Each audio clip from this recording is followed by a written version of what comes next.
really excited to be partnering with you. This meeting is being recorded. So I'll start over. Thanks again, Hope. And we just want to say a big thank you to AISES. We're really excited for this webinar and really happy to be partnering with you all. So we hope you find this webinar really useful and engaging and fun. And so I'll get going so that we don't run out of time. My name is Caroline Montgomery. I work for NASA's Office System Engagement, and I work for a program called MAINSY. You know, the federal government, NASA, we do have a lot of acronyms, so I'm not going to go over it, but the main thing you need to know is that my program MAINSY, our main mission is to engage with Alaska Native, American Indian, Indigenous students from around the nation, around the country, and build relationships to NASA and the NASA opportunities that you could have. The other thing I'd like to share right off the bat in a webinar such as this is that really there is a place for you at NASA if you so wish to join us. We are, you know, a lot of times when I talk to students, they will say, well, I'm not planning on being an astronaut. I don't want to be an astrophysicist, you know, or maybe they're not even into engineering. I know a lot of you guys, if you're involved with AISES, might be involved in, you know, STEM pathways, which is great. You know, we need STEM, obviously, and of course at NASA. But I just always like to share that we do need folks from every field. You know, we need graphic designers as well. We need people that study the law. We have a lot going on at NASA, and we need a lot of people to make our missions work. So I like to just share that right off the bat. And then this is a slide that just gives you, again, a little bit of context into who I am and the project that I work for. So these are just some of the institutions that MAINSY has relationships with, and AISES is listed. And again, I promised I'd be quick. So today we're going to go over types of NASA internships, qualifications that you're going to need, how to apply to those internships. Then the fun part, we're going to hear from our wonderful panelists of their pathway stories to NASA. And then we're hoping to leave some time for question and answer. As Hope said, please use the Q&A tool. We're going to try our very best to get to your questions. We might not get to all of them, and we're going to answer them at the end of the speakers. So please hold tight. And then please do stay tuned. We hope you will join us for a virtual networking session that's going to follow directly after the end of the webinar. So even if we don't get to all your questions, we hope you'll join us over in our Kumo space, where you will get a chance to talk to the speakers and some other NASA mentors who will be on line with us, and they'll be sharing some NASA opportunities for the summer. So without further ado, I'm going to kick it over to my colleague, Doreen Thomas. Doreen, thank you. Awesome. Thank you, Caroline. And good to be here with you all today. I will try to get through these slides as fast as possible so that we can get to the meat of today's presentation and hear from our NASA SMEs. And like Caroline mentioned, we will have networking afterwards. So if you have any questions about the internship program, the application process, or really kind of what we're looking for throughout the selection process, feel free to hang back afterwards and I can go into more detail. Next slide, please.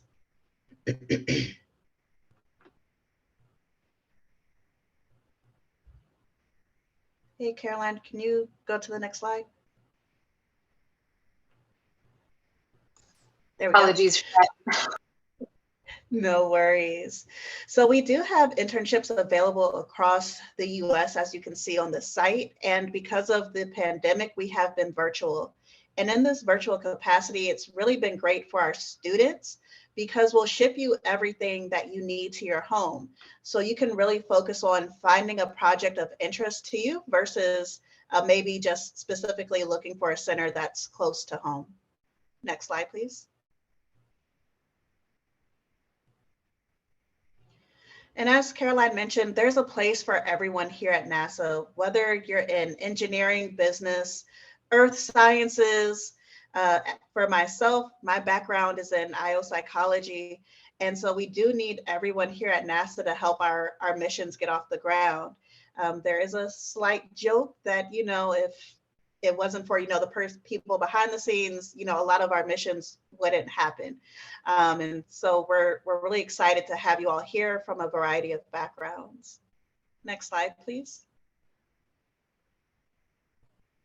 And then we have 3 internship sessions here at NASA, which is great.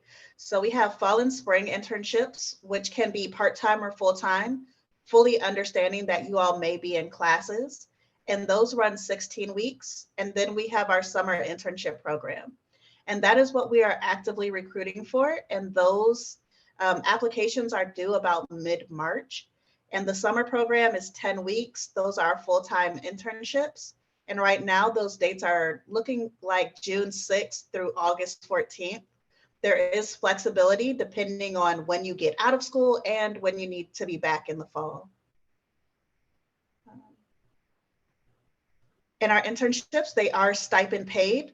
One of the fantastic things is our payment schedule. So you receive 40% of your stipend on your first day. You receive the second 40% installment about midway through your internship. And then at the end, you receive 20%. So that's really cool to get a large lump sum of money up front. I would certainly love to get nearly half of my paycheck at the beginning of the year, but also that would probably be horrible for my bank account. But next slide, please. So to participate in NASA internships, there are really only a few eligibility requirements. So 1, you must be a US citizen. You must be enrolled in a degree granting program or within 6 months of graduation. So if you graduated in December of 2021, you are eligible for summer internships. Also, if you graduated maybe a year or 2 ago, but you are going to be in undergrad or going to a graduate program in the fall, you can also participate as long as you have that enrollment or acceptance letter. We also have opportunities for high school students and educators. We're looking for a 3.0 minimum GPA and must be at least 16 years of age at the time of your application. Next slide, please. And so we did just want to leave off on some application tips. So when you log onto the site, they're going to ask for your GPA, your education, employment, other experience, transcripts, resume, skills, and languages.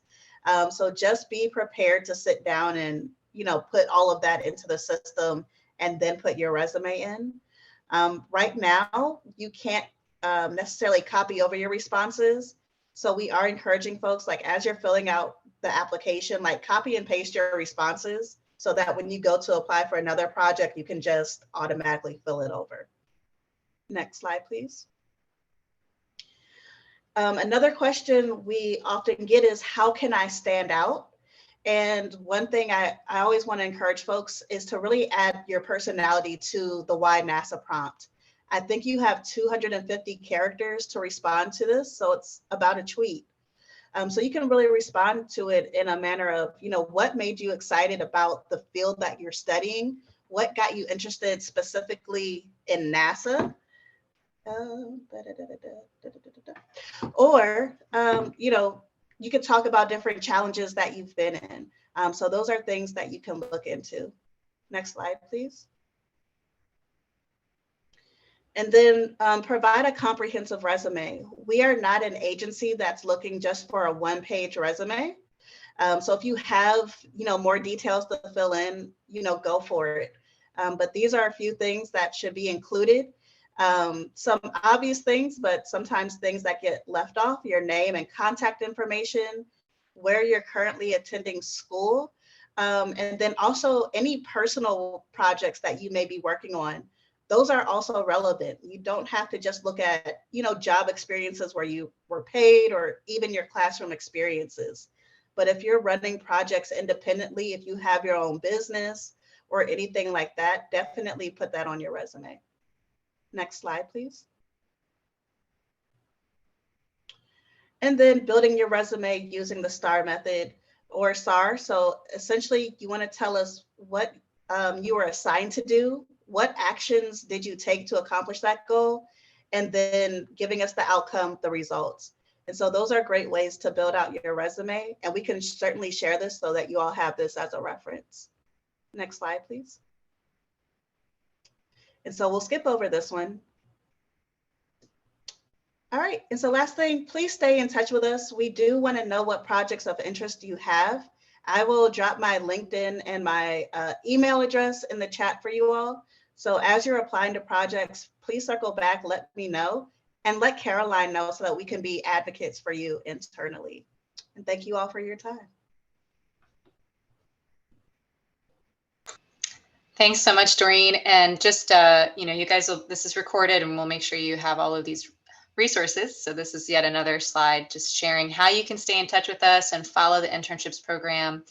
But yeah, you'll definitely be able to reach directly back out to Doreen and myself following this webinar. So we will continue on. I will go ahead and transition to my favorite part of the webinar. And I like to start it off with this slide just to show a sampling or just a picture of some of the Native Americans at NASA that we get to work with every day. And then of course I had to add John Harrington. I don't get to work with him every day, but sometimes I wish I did. But today we are going to hear from three in particular. And so those three will be Joe Connolly, Aaron Yazzie, and Marcellus Proctor, and I will let them introduce themselves as they come on and share their stories. So we will go ahead and start off with Marcellus Proctor. So Marcellus, if you could come on, and I will give the floor over to you. Thank you so much. Thank you so much. Okay, thank you, Caroline. And I think good afternoon, everybody. My name is Marcellus Proctor. I am an enrolled member of the Piscataway Conoy Confederacy tribe in Southern Maryland. I currently work at NASA Goddard Space Flight Center in Greenbelt, Maryland. I am the Associate Division Chief of the Electrical Engineering Division. Why don't we go to our next slide? I'll talk about what I do a little bit. So I want to keep to my time so I can give both Aaron and Joe time to give their journey. So my career journey, when I first was going to school, I wanted to be a dentist. And I said, oh yeah, that's so cool and everything, until I actually saw blood and I said, you know what, that's for the birds. Thank you, no thank you, I'm not doing it. So that quickly died out. But for the longest time, I wanted to be an astronomer. And what I did was, I think the summer after my sophomore year in high school, I went and attended a career exploration in science and engineering at Morgan State University, which is in Baltimore, Maryland. And real brief, there was a electrical engineering problem that came up. It was 4 or 5 resistors basically reduced it to 1. And no one could get it. And the teacher was going to actually give the actual answer. And I said, you mind if I just go up to the board and try it out and see if I can answer it?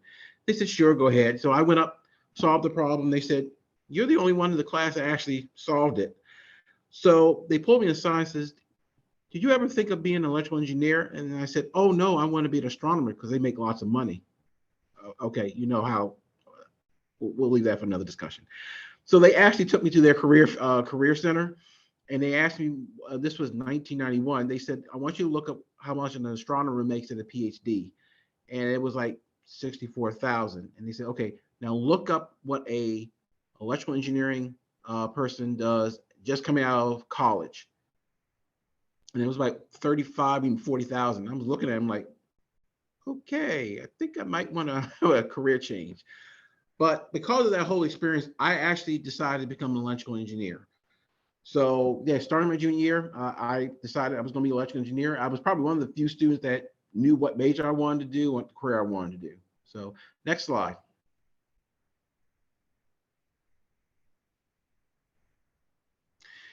Just to talk about my educational background real quick. I attended University of Maryland, Baltimore County for about 2.5 years.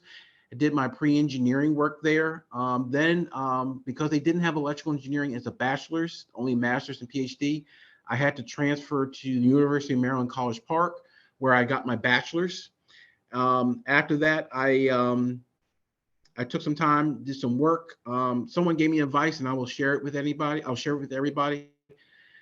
Once you get your bachelor's, if you want to get your master's or PhD, if you're into a program that will automatically put you through it and someone's paying for it, then go for it. If you're paying for it, I recommend you get some work experience, maybe 1 to 2 years, then have your workplace pay for your education. I always tell people, if you are, getting your bachelor's, you're paying your dues. I know like people don't like to hear that, but you are paying your dues. Once you get your higher education, have someone else foot the bill, because they're making an investment in you, and that's one of the ways they can invest in you. And so I worked for about a year or two, and after that, I got my master's in electrical engineering at Johns Hopkins University in Baltimore, Maryland. Next slide. So my work experience. So I actually started out, so I actually did 4 summer NASA internships back to back. And the thing was, when I was getting ready to graduate from college, they had a freeze on, so they weren't hiring anybody. So the career person in the electrical engineering department said, hey, I got this interview with a private industry, electrical engineering. Do you want to interview? And I said, sure, I'm looking for a job. So I actually started out working in private industry. It was based in Silver Spring, Maryland. You see there were probably 3 names, 1 company. So the funny thing is, when I started the company, it was called Traycore Systems. Within a year or year and a half, it changed to Marconi Systems. And a year and a half after that, it became BAE Systems. So the joke was that call us Company X, because we don't know what we're going to be called. But that was just the nature of how private industry worked. I worked as a warhead engineer. I did have a clearance. I worked on the design schematics, reliability calculations, and engineering designs for about almost 3 years. It was a good experience, but I will share with you, my heart was always at NASA. One of the things I kind of learned for private industry is, they can hire and fire at will. And I remember sitting down in a meeting one day, and they said they're going to get this contract, and they said they're going to get lots of opportunities, lots of money, and we were all excited. And literally 2 weeks later, he sat us down in the exact same conference room and said, yeah, I've got to let like 9 people go because we didn't win the contract. I'm like, I was turning and spinning like, what just happened? So I was very fortunate that they actually moved me to another department. But after that experience, I said, you know what? I need to go back to NASA. So I actually applied. And June of 2001, I actually was hired on working as an electronics parts engineer. So basically all the satellites that are sent up into space, they all have electronic parts. And where I was working, we would actually do the reliability testing and calculations to see if those parts could withstand space grade weather. So I worked on various projects. One in particular, I will note real quick, is the magnetospheric multiscale mission. So it's called MMS. And that one was basically 4 identical spacecraft that had formation flying that looked at the magnetospheric configuration of the Earth. And that highlight is I actually worked on that project, and I had gotten the privilege to actually go to NASA Kennedy to actually witness a night launch. Any launch is cool, but this one was a night launch. And for this particular night, there was not a cloud in the sky. So we could actually see the actual rocket go up into the atmosphere. I described this to you, but to be honest, no words really can describe it, to see your work actually go fly into space. If we had waited one day, literally one day, clouds have rolled in, we would have never seen it. So I think that was a very humbling experience, but also a memorial of experience that I will never forget. Next slide. So just a little bit about NASA Goddard Space Flight Center.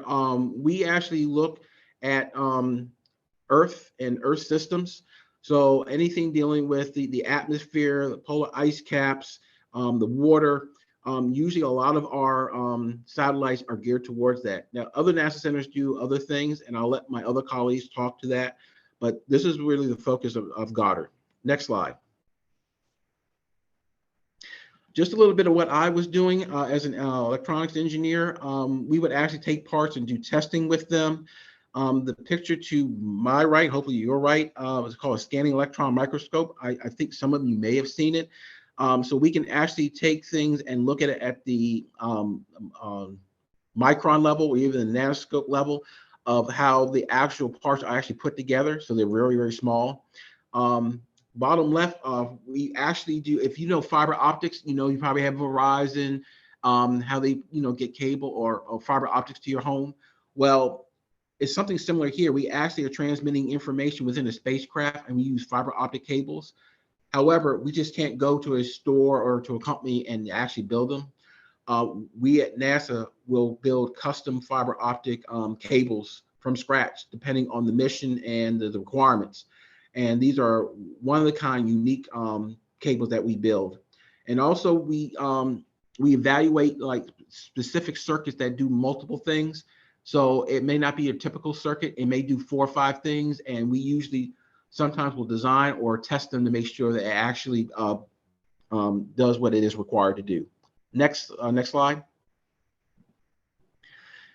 So I'm going to tell you a little bit about so you always have to read yourself and, where you need to go in life. I found that I have a rhythm of like a 5 to 7 year period that I'll do something for a while and then I got to do something else. I learned that very quickly. So I actually was a parts engineer for about 6 years, and I wanted to stretch myself. And I had a lot of people talk to me and said, you really need to go to management.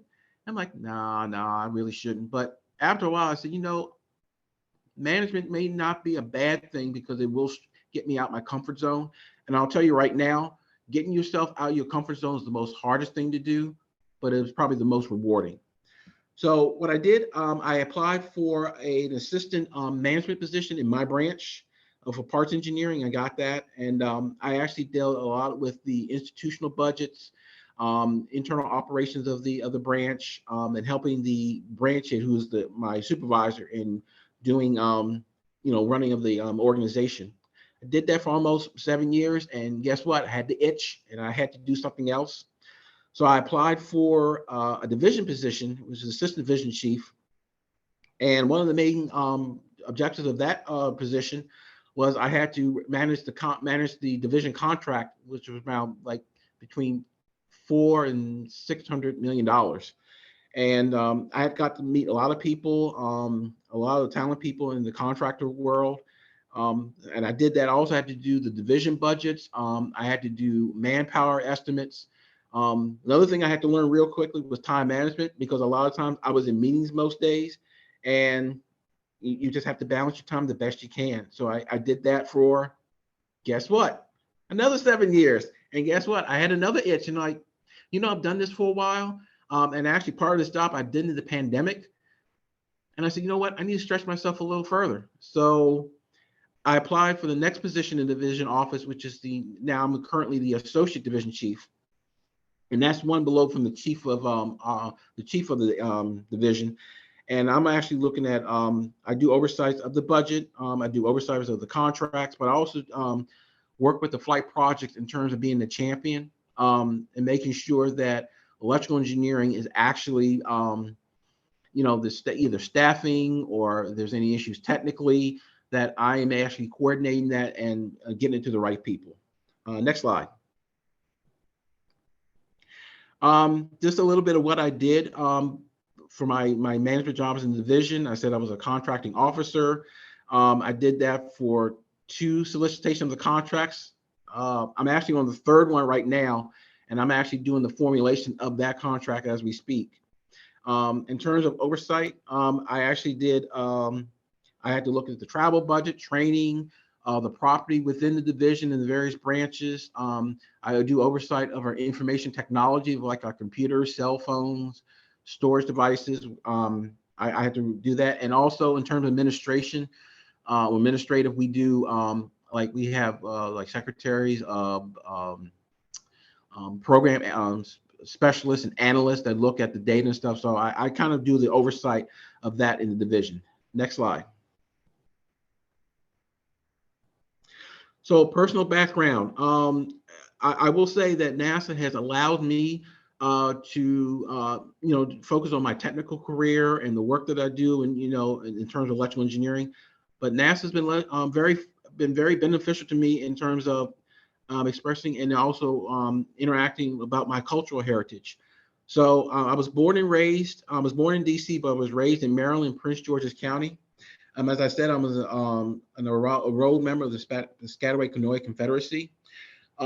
Just to note, we just got our state recognition January 10th of 2012. I think that took about 40 years for them to do that. So I just showed you some pictures of the signing.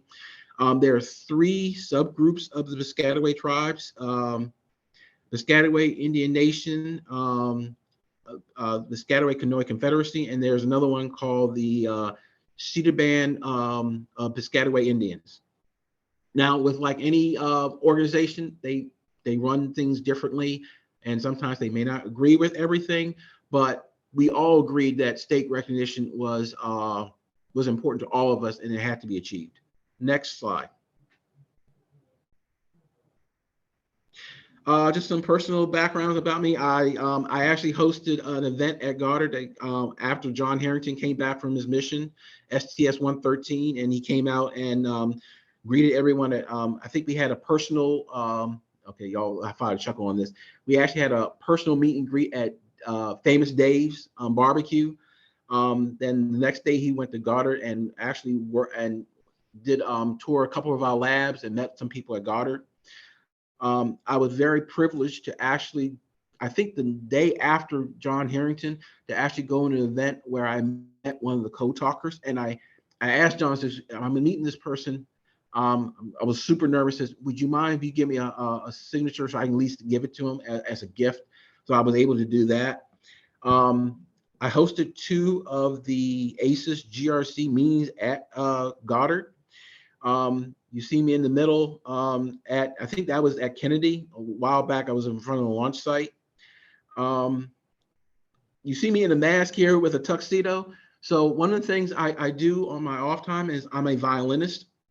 So I've been playing the violin for over 30 years. And I'm actually a second violinist in the UMBC Symphony Orchestra. It's a mixture of students and community members. So that was actually last November, where I actually, that was the first concert they had in the last 2 years, coming back after COVID. So I took that picture. You see me working from home, me out in front of Kennedy. And one more picture, the picture where you see me with a group of people in my tuxedo was actually May of 2019. That was it May? No, I'm sorry. No, that was actually November of 2019. That was literally the last concert before COVID. So next slide. So I'm not going to go through this, but I just gave you some for management successful tips. I just want to leave with you. I'll just highlight on 2. I'm look at my time. One of the things I'm a very strong proponent of is treat people as individuals. Do not treat anybody that they're beneath you, because I will tell you right now, I have seen this so many times. The people that you think that are either beneath you or in your same level could be your boss. And guess what? My current boss right now, we were colleagues as engineers. We both became ABHs. He came to the division office first. He stayed there, and then he moved around to the agency, and he is now he's now the division chief of where I'm working right now. So he is actually my boss. So treat everyone with respect, because that same person could be over you. And another thing I'm a proponent of, we're all human. We make mistakes. Admit to your mistakes. I'll quickly share. I did have a supervisor who loved never making, telling what he did wrong. He would always make excuses. And let's just say it caught up with him. And I'll leave it at that. But if you're wrong, just say you're wrong and then move on. With that, thank you ever so much. I am now going to turn it over to, I think it would be Aaron. Yes. Yes. And I'm going to stop sharing the slides. Aaron and Joe will just be sharing with their cameras from their heart. So thank you so much, Marcellus, and I'll turn it over to Aaron. Go ahead. Hello, everybody. Yat esh Aaron Yazi and Shia. Ashi Henish Lin to the Cheatney Bushes Chin Kia Ane Desha Che, Tohana Deshanella. Hi everybody, I'm Dinesh, I'm Navajo. I'm originally I was born in Tuba City, Arizona. I saw some people shout out that they are from Tuba City or back home on the Navajo Nation. I grew up in Holbrook, Arizona, which is a small border town just south of the Navajo Nation border. And so yeah, that's I guess my story, if I'm going to talk about where I came from and where I am now, is that I'm sure a lot of you can relate. Like, I never thought that a small town kid like me, growing up in a place like Holbrook or any like a res town or a border town, could end up at a place like NASA. There weren't a lot of examples of people that were from my community that went on to do that kind of thing. And so, but I was a really smart kid. I was like a nerdy kid that I knew I wanted to do something big. And I think the thing that really started to get my sights in the direction of NASA was actually a lot of summer programs that I attended when I was in high school. And I sort of credit them with sort of like shaping my goals and really bringing me out of my shell. So I went to the Najoni Upward Bound program hosted out of Northern Arizona University for a summer, and that was all STEM related activities, and I really got interested in STEM from that. The next summer I went to College Horizons, which is a summer program that teaches students the best methods for applying to scholarships and applying to universities. And that was the first time that somebody told me that I could potentially get into a place like Stanford. And that was the first time that somebody had told me that. And that's when I decided that I was going to try for it. And then the summer after that, I think I was going into my senior year, I got accepted into a NASA high school program called NASA Sharp. That stands for NASA Summer High School Apprenticeship Research Program. And so I got to choose a field of engineering to explore, and I was given a project. I was paired up with a graduate student at the University of Michigan, and I got to like explore that field. And so I chose mechanical engineering as the field that I wanted to explore. And it turned out that I really, really liked it. And that's when I decided that when I go to college, I want to study mechanical engineering. To me, it sort of just combined all the things that I really love to do, not just math and science and that kind of stuff, but I really like to do art. I really like to build things with my hands and create things and be creative. And so I think that's sort of what I saw in a mechanical engineer, is that they're kind of an inventor. And so I ended up getting accepted into Stanford University and attended there. And that's where I got my degree in mechanical engineering. And another thing that really shaped my career path was one, AISES, American Indian Science and Engineering Society. Talking too fast. I was able to get a 4-year scholarship from AISES when I entered Stanford. And they also had a summer internship program that I took really great advantage of. So the summer after my freshman year, which was the summer 2005, I got an internship through AISES at NASA Goddard Space Flight Center. And I remember going there with Marcellus. Marcellus was working there as a full-time employee, and I got to explore NASA Goddard and work on a project there. And once again, that was just another big boost to my own ego, and it helped me further realize, like, wow, somebody like me can work at a place like NASA. And really gave me the confidence to keep going forward. And so after that summer, I returned to the AISES internship program and got accepted again and got placed at NASA Glenn Research Center. And that's somewhere I got to work with Joe Connolly, who you're going to hear from next. So it's kind of awesome that the two other people that you're hearing from today are people that actually helped pave my path to NASA as well. While I was at NASA Glenn, I actually got to do some research in the field of it was like astronaut health, which is something I hadn't really thought of before, and it was a unique area to work in. But we got to like research the best ways to monitor the blood properties of astronauts while they're in space. And part of that was they had a lab where I got to build a bunch of lab equipment and test equipment for them, where we mimicked a giant blood circulatory system, and we use ultrasound transducers to sort of measure the properties inside this like fake fluid that was supposed to mimic blood. And so that was just a really cool thing to do. I got to build parts and make parts for that. the summer after that, I actually tried to see what I could use my degree in back home. I really wanted to see if there was a way that I could return home and use my mechanical engineering degree in some way, and got an internship with BHT Billiton Navajo Coal Mine. It was one of the only places that had a position for a mechanical engineer. So it was nice being back home, but I realized that I didn't really enjoy that kind of work, and I really decided that I wanted to work at NASA. And so when I returned to school that next year, my senior year at Stanford, I went to the AISES National Conference that year. It was in Phoenix. And I met with the recruiter at the National Conference Career Fair. And that's where I got offered an interview. Hold on. And so that was maybe fall of 2007. I flew down to California, Los Angeles, California. That's where NASA JPL is. And I interviewed for a full day, and I got offered a job at NASA JPL. And so that's where I am now. I accepted the position, and I've been working here since 2008 after I graduated from Stanford with my Bachelor's of Science in Mechanical Engineering.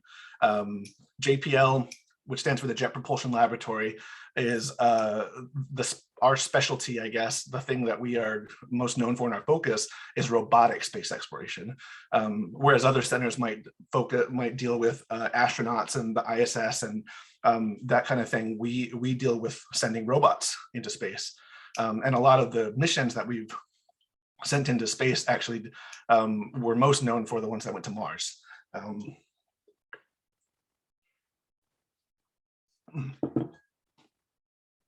And I've been lucky that in my time here for the past 13-ish years, I've been able to work on some really cool Mars missions. And so just briefly, the things that I got to work on, the first Mars mission that I started to support was the Mars Science Laboratory, the Curiosity rover. I did a lot of testing with the rover's sample acquisition system. So that's drilling into rocks and scooping up loose regolith or sand material, processing it and dropping that off to the science instruments, which were inside the body of the rover. And then after I finished working on Curiosity, I worked on InSight. It's a Mars lander that I think it successfully landed in 2018. I worked it on around 2013, 2015. And that was the first time that I was given a piece of the mission to design and build and deliver to Mars. The first time that something I built actually flew into space and actually landed on Mars. So that, like with what Marcellus was talking about, when you see your work finally go up in a rocket into space, it's just incredible. Like there's no other feeling like it. And then to see pictures of it come back from Mars, it's unreal. And so that was a really big career defining moment for me. After InSight, I got to work on Mars 2020, which is the latest and greatest rover that we've sent up. And it's currently there now. You've probably heard all the news about it landing successfully. It actually landed in 2001, just last year, and it's been on Mars' surface for almost exactly a year now, a little bit more than a year. And I was the responsible engineer for delivering all the rover's drill bits that it's going to use to drill into rocks, gather loose sand material, and bring them back to Earth so that we can analyze them here and determine if Mars ever had any microbial life on it. And then currently I've joined a new position on the next leg of that, which is the Mars sample return mission. So this is the mission where we're going to figure out how to get those samples back to Earth. So it's really cool to be part of that. And so, yeah, I think that's everything about my journey from my small hometown to now. And so, yeah, I look forward to your questions, and looking forward to hearing from Joe. Thank you so much, Aaron. I always love hearing your story. And Joe, I see you're coming on, so I'll turn it over to you. Thanks, guys. And take your time, Joe. I'll try to be a little bit brief, but yet, Segos, Kenochake, Honwa Hodini, Nahiaji. Thanks everyone for coming here. My name's Joe Conley. I'm super excited to be here with two of my favorite things in life, AISES and NASA. So it's a really exciting opportunity to be able to share this afternoon with you. So a little bit about my background. I'm Haudenosaunee, sometimes referred to as the Iroquois. Haudenosaunee means people of the Longhouse. Out of the Confederacy, I'm part of the Onondaga Nation and Wolf Clan. I grew up in the Niagara Falls, New York area, but I belong to the Six Nations of the Grand River res up in Ontario, Canada. So born in the US, but the reservation's over in Canada. So we're sort of split that way. One of the things that I just wanted to sort of talk a little bit about in terms of my experience getting to NASA is that it can be a lot of different paths to get to NASA. I was a little bit unique in that ever since I was little, I always wanted to work for NASA, but I really didn't know what that entailed or what it meant. A large part of probably setting that goal for myself was in part just because it seemed like something that was completely impossible. I really didn't know people going to college or engineers or any of those aspects. So it was it was a long learning experience in terms of what it takes to get there. And I got very fortunate in high school that there was a recruiter from Ohio State to sort of shepherd me along the path in terms of what it takes to do the college application, and to even let me know what engineering was, and if I wanted to work for NASA, that engineering was a career path that I should strongly consider. So I got fortunate. I got accepted to Ohio State, and I quickly learned that my poor studying habits and relying on test scores wasn't going to cut it in college in an engineering program. And one of the other things that I quickly realized is things that I had taken for granted at home. I had a pretty strong Native family in the Niagara Falls area. It was something that was just always sort of around. So I didn't really ever think that it wouldn't be around growing up. And moving to Ohio, or a place a little bit away from home, was a bit of a culture shock. So when I first got to Ohio State, I was part of their minority engineering program there, studying aerospace. But there wasn't too many other people in that program studying aerospace, and there were no other Native Americans in the minority engineering program.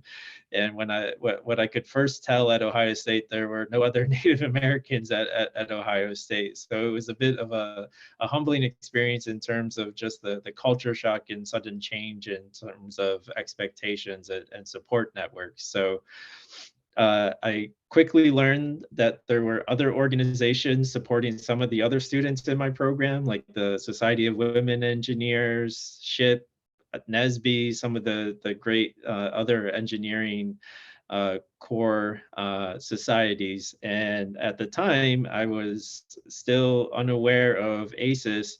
And I did a quick search at the computer lab. I found out that the American Indian Science and Engineering Society existed. My mind completely exploded. I thought that I was one of the very few Native people that wanted to do engineering, and I found that there's a whole group that had been doing this for a long time.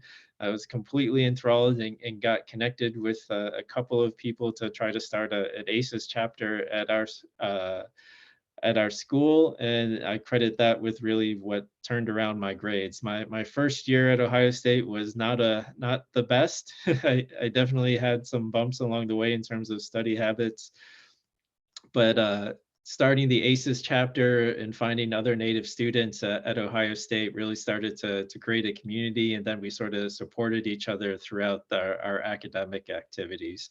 Not all of us were engineers, but all of us were interested in making sure that we graduated, and it became a really close-knit group that helped each other out as we went through. And I got very fortunate. My last year at Ohio State, we fundraised enough to go out to the national conference for AISES.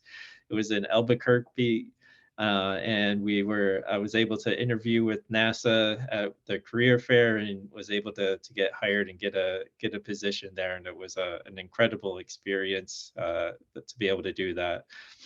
One of the things that I would say taking advantage of is just sort of being able to talk through with different people at AISES and see people that were professors and engineering professionals, and it was an inspiring. Not all of them obviously were my mentors, but just seeing that those people existed really changed my trajectory and my life goals. One of the things that I would say that has been so exciting while being at NASA is being able to participate in events like this, being able to participate in First Nations rocket launch competitions, and being able to not only pursue my technical interests, but also be able to make sure that I'm able to give back and participate in things like AISES. Working at NASA, I've been able to work on lately electrified aircraft propulsion. So one of the cool things at NASA is there's a lot of different things that you can work on. And for me, it becomes really important to be able to work on something that really connects with my culture and my values, and being able to work on aviation and being able to make sure that we reduce emissions, protect the environment, improve efficiency for aviation is a key driver, what makes me excited to do the work that I'm doing. So right now we're trying to figure out how to make a hybrid electric airplane. So similar to like your hybrid electric car, but now we're talking about like a 737 size airplane that we would drive, or that we would get a ticket and fly on commercially to go different places. So this is a big airplane. We're trying to figure out what we can do with new electric technology to reduce the emissions for those aircraft. So it's an exciting time. We just announced a few different contracts to do a flight demonstration, and we have a goal of trying to introduce this technology for the general public in the 2030 to 2035 timeframe. So we got a lot of quick moving parts and a lot of things that I think would be really exciting to work on. I've opportunity for this summer for an internship for someone to come work with me this summer on the process. So I'm really looking forward to talking with everyone, and hopefully be able to find someone to come join me at NASA Glenn in Cleveland, Ohio to work on some of these really fun projects, because they are one of those things where no one else has figured out a solution yet. So you really are one of the first people to figure out something that's brand new and not only helps our communities, but helps the entire nation. So they're really unique and special opportunities. And I'd just like to thank my other panelists for all the inspiration that they provided me over the number of years of my career and the help. So thanks everyone, and be happy to answer any questions. Thank you so much, Joe. And thank you again to all of our panelists. We have about 6 minutes to the top of the hour. And really thank you guys, because I know, I'm always wishing we had more time, and I understand it's hard to share these stories with the limited time that we have. So we do have some questions. I've been trying my best to answer them in the Q&A. We're getting more and more in. So I just want to say, we probably won't get to them all here in Zoom, but you are going to have the ability to, like we said, reach out to myself and Doreen. So if we don't answer your question and it's burning and you really want an answer, please do not hesitate to reach out to me. I'll make sure you have my email in the chat as well as Doreen's. And we will be moving over to the networking space, so you'll have time there as well. I'm going to look through the questions real quick. And just see if there's any in particular for our panelists while they're here with us in this format. Let me see, because the internship questions we can definitely, Doreen and I can follow up with you guys on that via email. So let's see here. Is there a process?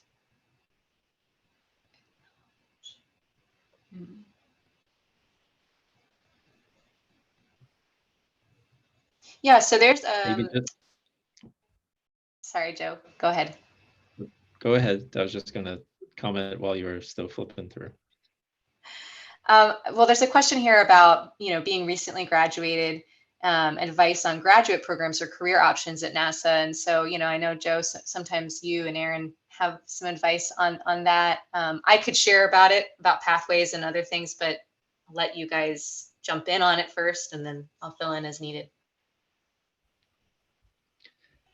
Sure. So I would just say that NASA supports and has opportunities for students all the way throughout their career. So it starts quite young, and once you're at the college and at the graduate level, all of our internships apply at the graduate level. So I've had PhD students, I've had master's students for the internships that generally they're open to the graduate level students. Your pay does increase at the graduate level and be commensurate with your academic levels. So that part is accounted for. As you go to beyond your PhD, we have postdoc fellowships. I'm working with a postdoc right now on a project. So there's opportunities all throughout. I would say one thing that Marcellus brought up is that sometimes you can have companies pay for it. So we're talking about internships here, but if you were to get hired by NASA through USA Jobs with a full-time position, that's where I came in through and got hired. NASA paid for me to get my master's degree and for my PhD. So there's opportunities for that as well. Some of the things that I think that are really advantageous now that wasn't necessarily offered when I was is the 1-year master's program. So if you're considering graduate school and you can go from undergrad to a master's degree in 1 year, I think that that's a really big bonus. But at the PhD level, sometimes it becomes specialized and you may want your company to cover that cost to ensure that that's a need that is clearly indicated that is required for your company. Great. Thanks, Joe. And in the matter of time, that was a great answer. So I hope that helped the person who asked that question. I want to give, there's a question specifically for Marcellus and one for Aaron. So I figured we'd do those two and then we'll move over to the networking space. So Marcellus, we have a question. How did you balance master's classes and projects with working? As quickly as you can. I know. So basically,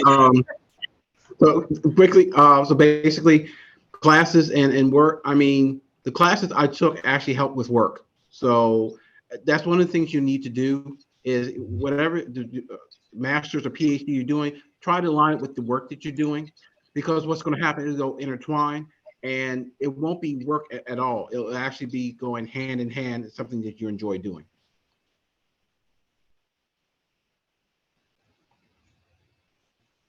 Great. All right. And then Aaron, to close us out, we've got a fun question. It says, what do you think of the memes and nicknames for curiosity and perseverance? Thought we'd end on a fun question. It's a great question. I love them. I love that everybody is getting so excited about those rovers because it feels like they have like their own little personalities. But if it's going to get people more excited about them and follow them on the internet and stuff, then I'm all for it. Great. All right. Well, since we've got only a minute left in our scheduled time, I'm going to go ahead and share my slides again because I've got just some things for us to think about as we head over to the networking space. And hey, Doreen, is that you?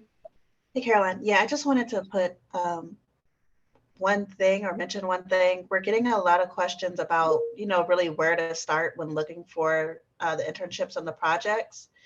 And I know you posted the link in the chat, but I'm going to drop it there again. Unfortunately, the filter button doesn't work, but you can use the search button to really look for projects with specific keywords. So if you're interested in biomedical engineering, you can type that in. If you're looking for psychology, you can type that in. Environmental science, you can type that in to see what projects are aligned. So just wanted to throw that out there before we jump into the networking spaces. Thank you so much, Doreen, for jumping on, because yeah, I was seeing a lot of questions about that. I find that the system, if you just use the search bar, like Doreen said, it's pretty good at filtering out by keyword. So if you were to search for Kennedy, it would give you just Kennedy internships. If you were to search for microbiology, I think we had a specific question about that, then it would bring those up. All right, so can you guys see my screen, Joe, Aaron? Just give me a thumbs up. Okay, great. So I know we're dropping a lot of links in the chat. I'm going to drop yet another one into the chat here for you guys. I'm going to drop it in there a couple times just, to make sure everyone gets it. So it is the Kumo space link. It came from me to everybody. Again, I'll share it again before we close out of the Zoom room. But this is a virtual networking space.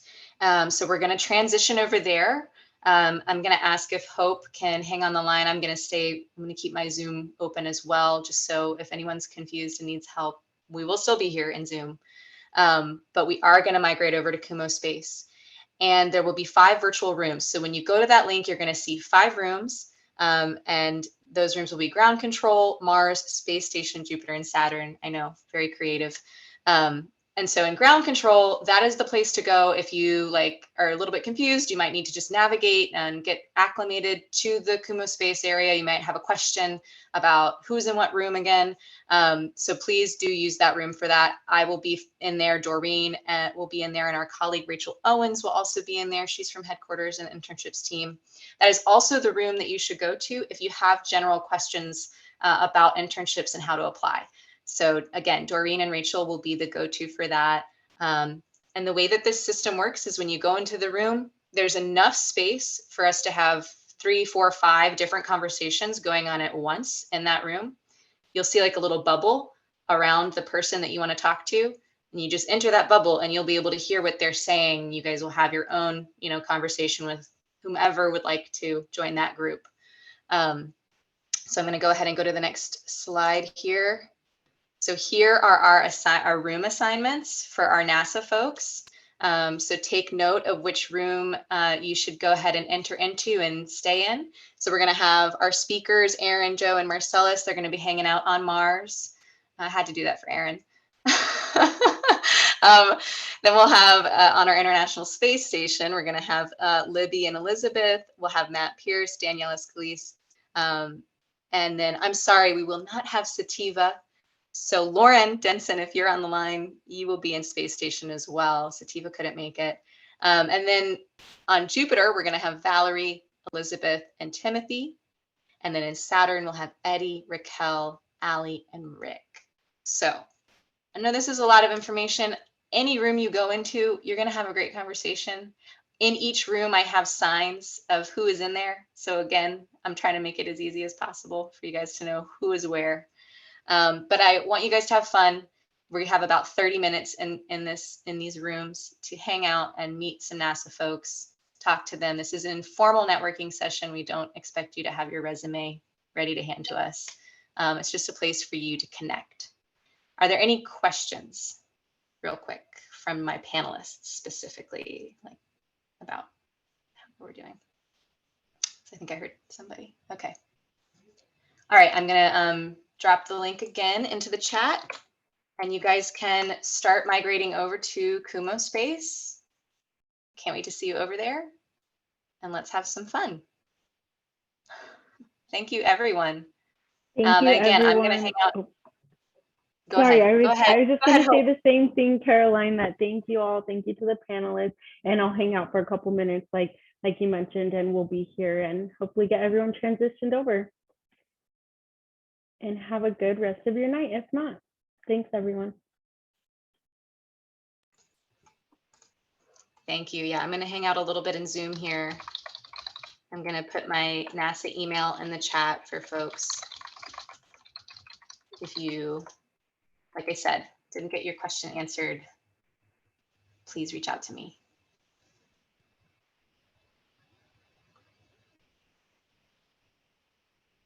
Yeah, and I think, Hope, we could also probably stop recording. You are correct. Thank you. Yeah, no, you're good.